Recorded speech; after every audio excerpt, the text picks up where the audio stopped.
લાખો આંગણવાડી બહેનો પર થઈ રહ્યો છે અન્યાય. પગાર વધારો ક્યાં ગયો? 3 મહિનાથી પૈસા પણ થયા છે બંધ. નમસ્કાર મિત્રો, સ્વાગત છે તમારું અમારી યુટ્યુબ ચેનલમાં.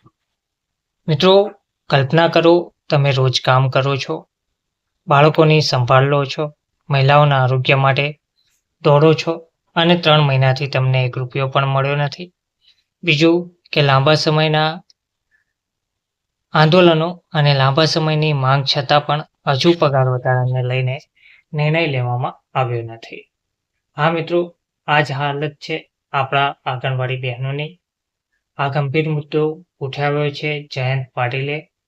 તેમના કહેવા મુજબ કેન્દ્ર સરકારનો જે માપદંડ છે તે માપદંડનો ભાગ છેલ્લા 3 મહિનાથી આપવામાં આવ્યો નથી, જેના કારણે લાખો આંગણવાડી કાર્યકર્તાઓ મુશ્કેલીઓમાં મુકાયા છે. મિત્રો, હાલમાં આંગણવાડી કાર્યકર્તાઓને લગભગ 13,000 રૂપિયા અને સહાયિકાઓને 7,500 રૂપિયા મળે છે. આમાં કેન્દ્ર સરકારનો ભાગ ક્રમશઃ 4,500 અને 3,500 રૂપિયા છે. પરંતુ છેલ્લા 3 મહિનાથી આ રકમ અટકાવવામાં આવી છે અને આનો સીધો પ્રભાવ લાખો પરિવારો પર પડી રહ્યો છે.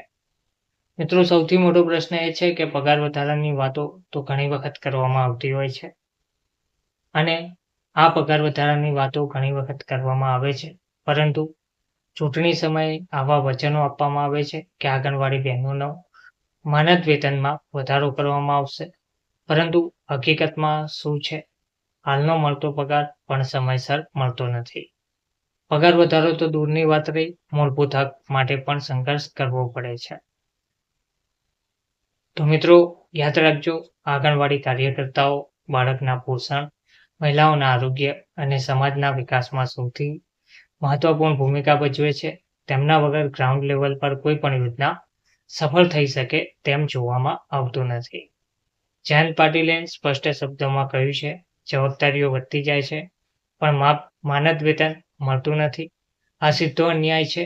તેમણે આ રાજ્ય સરકાર અને કેન્દ્ર સરકાર બંનેની કામગીરી પર પ્રશ્નો ઉઠાવ્યા છે અને આરોપ પણ લગાવ્યો છે કે ઘણા પ્રોજેક્ટ્સ અને યોજનાઓના ફંડ પણ અટકાવવામાં આવ્યા છે, જેમ કે જલ જીવન મિશન અને પ્રધાનમંત્રી ગ્રામ માર્ગ યોજના વગેરે. તો મિત્રો, શું આંગણવાડી બહેનોને તેમનો હક મળવો જોઈએ? શું પગાર વધારો અને સમયસર ચૂકવણી જરૂરી નથી? તમારો અભિપ્રાય જરૂરથી જણાવજો અને આવી જ સચોટ અને મહત્વપૂર્ણ ખબર માટે ચેનલને સબસ્ક્રાઇબ જરૂરથી કરજો. ધન્યવાદ.